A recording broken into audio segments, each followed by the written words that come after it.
Today's text is John chapter 10, verses 1 to 16. And I'll be reading from the New English translation. I tell you the solemn truth, the one who does not enter the sheepfold by the door, but climbs in some other way, is a thief and a robber. The one who enters by the door is the shepherd of the sheep. The doorkeeper opens the door for him, and the sheep hear his voice. He calls his own sheep by name and leads them out. When he has brought all his own sheep out, he goes ahead of them, and the sheep follow him because they recognize his voice. They will never follow a stranger, but will run away from him because they do not recognize the stranger's voice. Jesus told them this parable, but they did not understand what he was saying to them. So Jesus said to them again, I tell you the solemn truth, I am the door for the sheep. All who came before me were thieves and robbers, but the sheep did not listen to them. I am the door. If anyone enters through me, he will be saved, and will come in and go out and find pasture.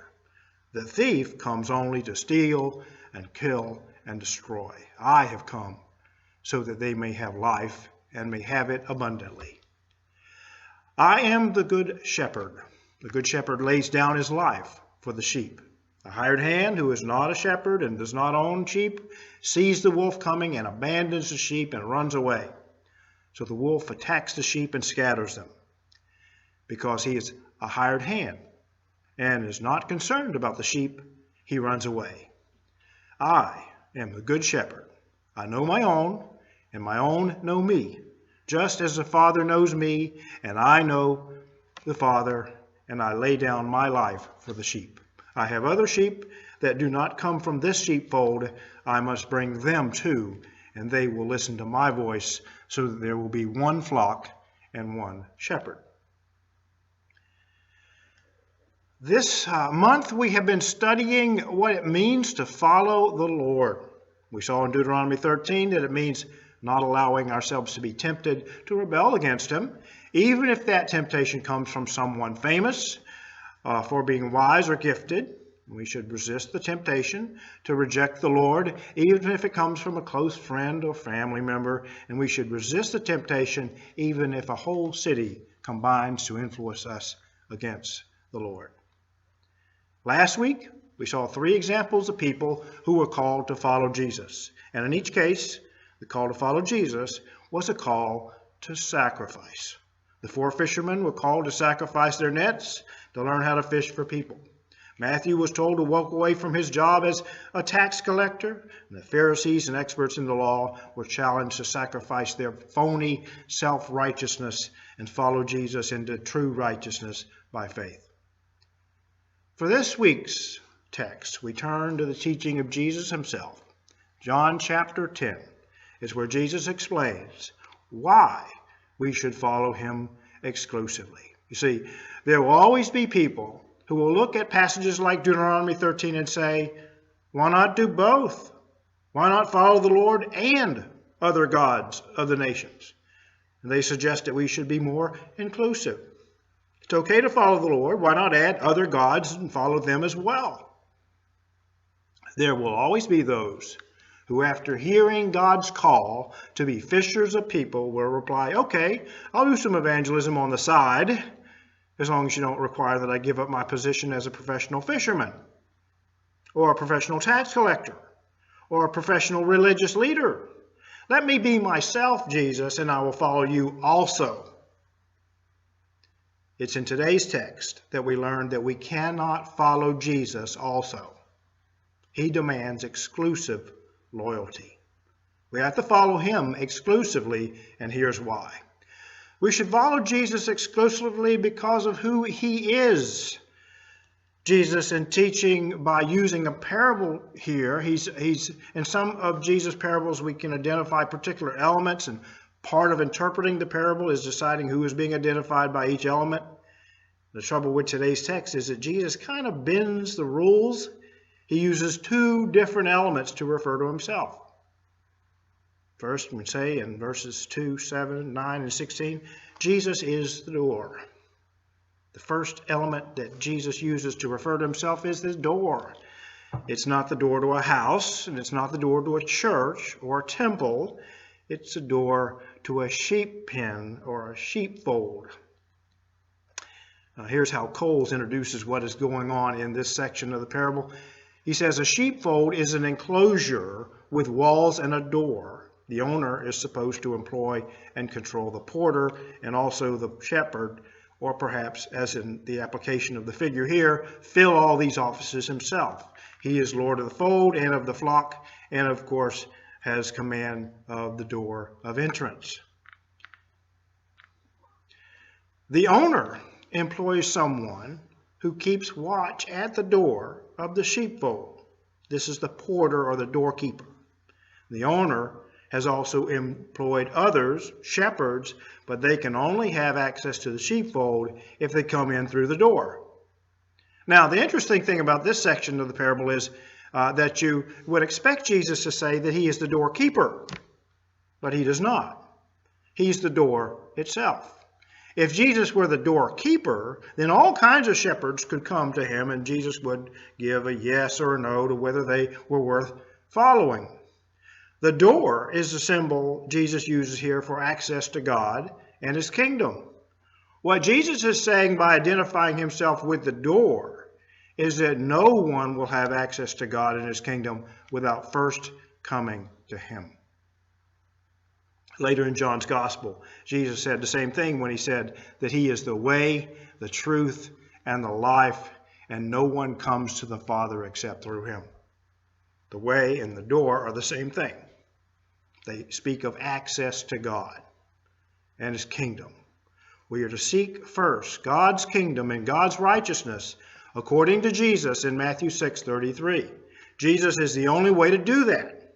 Jesus is the only door anyone can take that will lead them to God and make them into people who are righteous like God.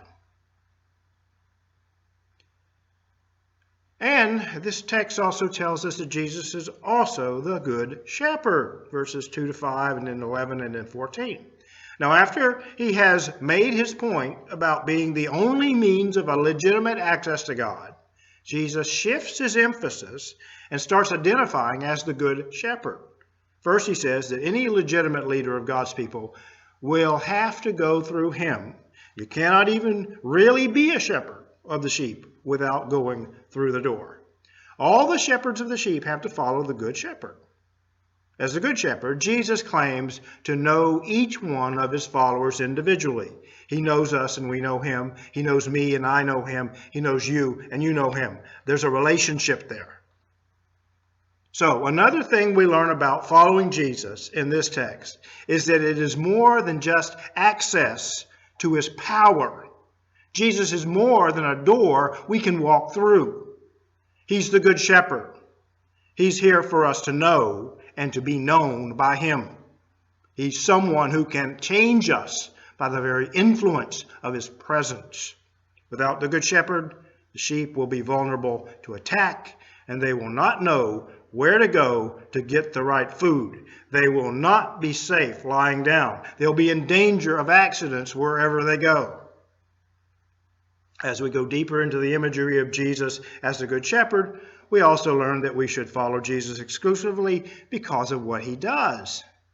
As the Good Shepherd, he has laid down his life for the sheep. I love what Gaebelin says here.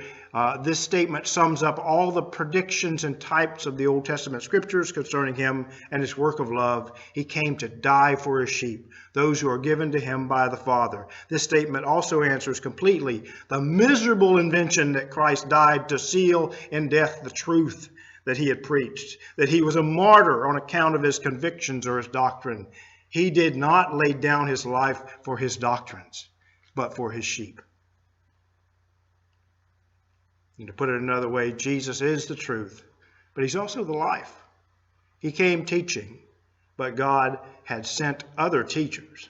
When John the Baptist saw him, he didn't declare to his followers, "Here's your teacher." No, he said, "Behold, the Lamb of God who takes away the sin of the world." His death on the cross was crucial to the work of Christ. We honor the first responders who put their lives on the line for those who need their help. Well, Jesus is the eternal first responder, who in the divine plan of the ages came to die as the sinless sacrifice which reconciled sinners to God. And also, as the Good Shepherd, Jesus protects the sheep from thieves. Verse 1 and verse 10 mentions these thieves. They're contrasted to Jesus in verse 10, and neither of these, note here, are the thieves identified with Satan. The thieves are false shepherds who try to steal God's people, but do not do so by first coming through the door themselves. Now, sure, it's true that the devil only seeks to steal, kill, and destroy us.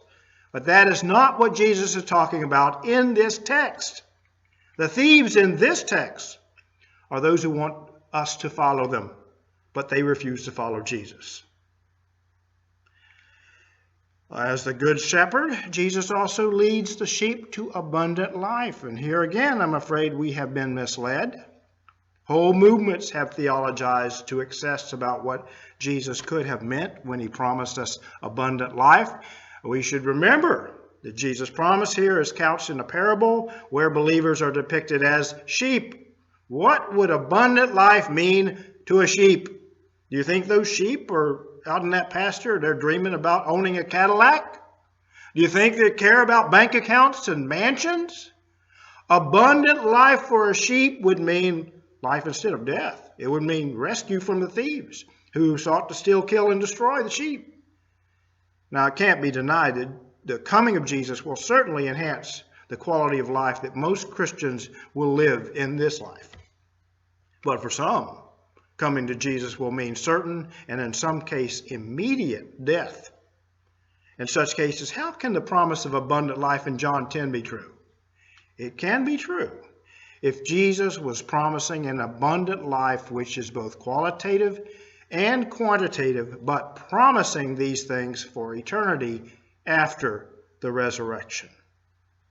In John 10:10, Jesus is not rewiring our theology. He's not adding a separate new promise of abundance on top of his previous promises of a permanent life at the resurrection. If he's hinting at anything we might consider new, it's probably that our new permanent lives after the resurrection will far exceed anything we can imagine. But he's not guaranteeing that we will experience that kind of abundance before the resurrection. Taken together, all these elements of the parable Jesus teaches in John 10 show us that as the door, Jesus gives us access to God's sheepfold. As the Good Shepherd, Jesus died for us, and he can now protect us from the false shepherds who are thieves and robbers. And Jesus offers us abundant life for eternity, a life only he can give. For all these reasons, it makes sense to devote our lives and follow him exclusively. God bless you.